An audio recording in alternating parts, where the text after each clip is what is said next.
ògo ni fún Ọlọ́run lókè ọ̀run, ògo ni fún arúgbó ọjọ́, ògo ni fún kìnìún ẹ̀yà Júdà, ọba tó pọ̀ ní ipá àti agbára. Ọlọ́run àdókè agbẹ́yìnga àyàn ológo lọ́pọ̀lọpọ̀ nítorí pé òun jẹ́ èmi ni. Ògo ni forúkọ yín. Pé orúkọ mi ni Apostle Wòlíì Jimoh John Oyedotun, tí gbogbo èèyàn ń pè ní Baba Wonder, àṣẹ kìkì ọ̀rọ̀, Grand JP ọmọ eléníyàn wà. Mo gbà ládùúrà wípé àti èmi àti ẹ̀yin ayé ò ní gbà láfíà lára wa o. Mo ní pé alágbára ńlá ni ọ́, alákòóso ọ̀run, ọba tó fi ìmọ́lẹ̀ bora bí aṣọ, ọ̀rọ̀ mi dọ́ọ̀ rẹ̀. Kí n tó gbẹ́nu lé tí Olúwa rán mi sí gómìnà ìpínlẹ̀ Ondo tí a pè ní His Excellency, tí gbogbo èèyàn ń pè ní arákùnrin Oluwarotimi Akinredolu, àjíǹde ara kò máa jẹ́ fún yín o.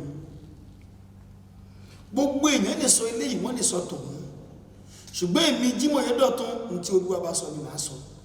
Gẹ́gẹ́ bí ọ̀rọ̀ tó jáde nínú ìwé àwọn ọba kìíní orí 22 ẹsẹ̀ 13 títí dé ẹsẹ̀ 14. Ẹ gbọ́ bí Olúwa ti wí.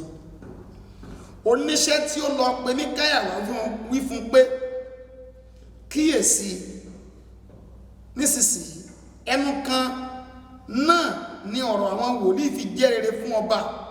Èmi bẹ̀ ọ́, jẹ́ kí ọ̀rọ̀ rẹ kí ó dàbí ọ̀rọ̀ kan nínú wọn, kí o sì sọ rere. Èmi náà dúró lẹ́nu gẹ́gẹ́ bí Míkáyà.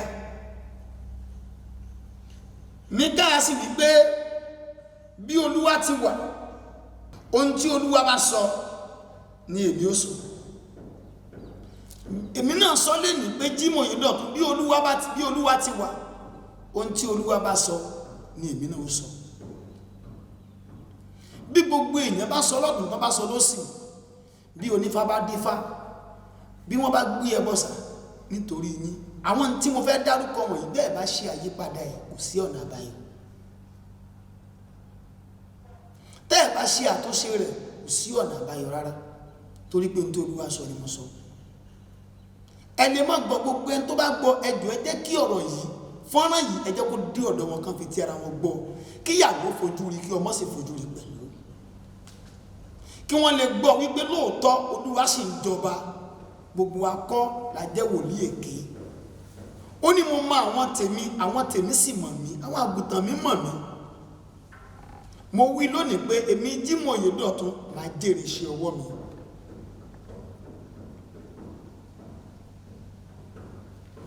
Bí gbogbo bíṣọ̀bù bá sọ̀rọ̀, táwọn pásítọ̀ sọ̀rọ̀ tí wọ́n sọ ẹyọ kan, èmi ó sọ òdodo, kì í ṣe torí owó tàbí torí nǹkan mìíràn rárá. Olúwa ní kí n sọ fún yín kí àlàáfíà kó lè jọba lágọ̀ọ́ ara yín àti nílé yín. Kò sí tí Ọlọ́run kò lè ṣe. Bíbélì wípé ohun kan ṣòro fún Ọlọ́run láti ṣe bí.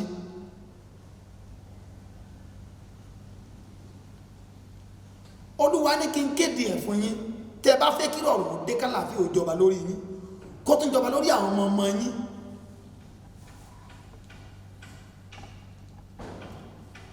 Mọ́tò, ilé ìwé àti ilé ìwòsàn mẹ́ta ló kó ìṣòro mẹ́ta tá a tẹ́ nínú ìyẹn sà. Alákọ̀ọ́kọ́, Olúwa ní ilé ìwé àwọn ọmọ àkùngbá tí a pè ní Adékúnlé Ajáṣin Yunifásitì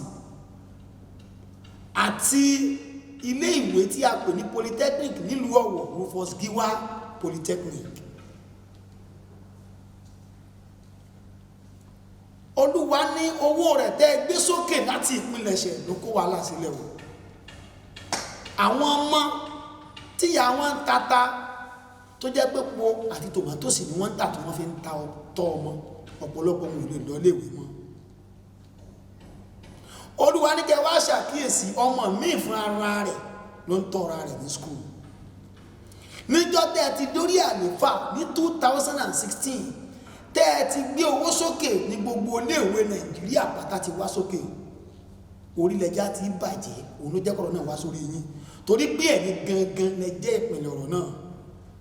Olúwa ní kẹ́ dá owó ìpadà sí bó ṣe wà, bí ìjọba àná ṣe fi sílẹ̀ ẹ dá padà síbẹ̀ kí àlàáfíà kó lè jọba ní ilé yín àti lórí àwọn ọmọ yín, lórí ìran yín títí láéláé. Ẹlẹ́ẹ̀kejì, Olúwa sọ nípa mọ́tò bọ̀gìnìbọ̀gìnì, ọkọ̀ akérò tó ń kó àwọn ọmọ ìwé ilé ìwé gbogbo tóbi ẹlòmíì ò ti ẹ̀rọ owó tí ó fi fún ọmọ lọ skul láti fi wọkọ̀, dèpòdépò wípé owó àti sanwó skul gan ó dènìyàn fẹ́ lòmíì tẹ́ ẹ kó kú òǹlẹ̀. Olúwa ní kẹ́ ẹ dá padà, Olúwa ní kẹ́ ẹ dá padà. Ọlọ́run tó dá yín, tó dá mi, tó pè mí, ó ní kẹ́ ẹ dá padà sá. Ó ní tẹ́ ò bá dá padà, bẹ́ẹ̀ bá ti ń jẹ nínú ẹ̀, àrọ́mọdọ́mọ ó sì máa jẹ nínú ìyà náà. Ní Olúwa Ọlọ́run àwọn ọmọ ogun wí, èmi ò fẹ́ ibi fún yín o, rere ni màá sọ.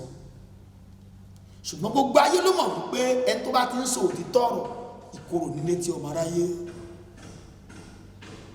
Arán mi fún ìtúsílẹ̀, fún ìdáǹdè fún gbogbo ọmọ aráyé. Wòlíì sì ni mí pẹ̀lú, nítorí Olúwa bá sọ ni màá sọ. Olúwa ní kẹ́ ẹ dá ọkọ̀ yí padà, bí bẹ́ẹ̀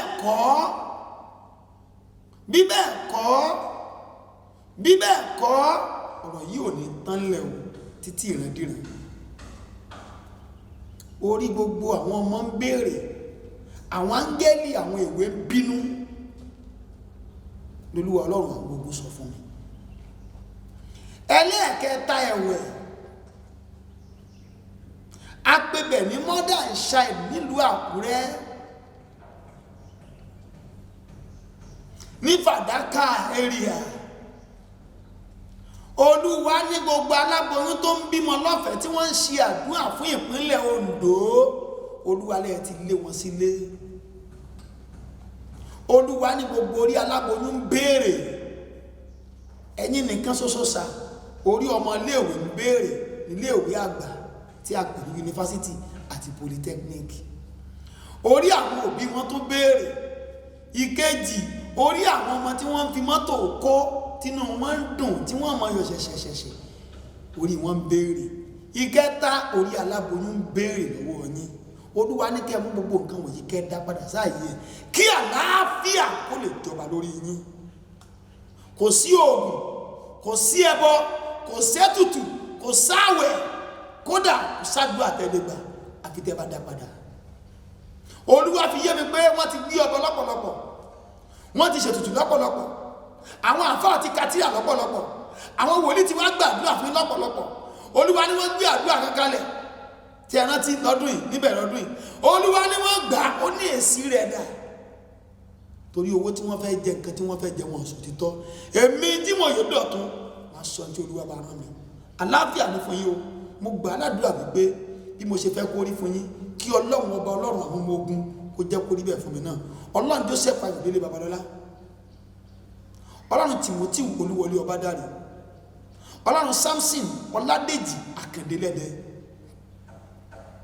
Ọlọ́run David Olúlànà Babájídé, Ọlọ́run Oyè Lámì nílùú Òkìrè, Ọlọ́run Balógun Tèmítọ́pẹ́ Joshua, Ọlọ́run bàbá mi Mósè Orímọládé tó wọn láṣẹ, Ọlọ́run SBG Ọ̀ṣọ́fà, Ọlọ́run mi kó jẹ́ kí ẹ̀mí ìrònú kí wàdà kó wọnú yín kí ẹ lè ṣe àtúnṣe.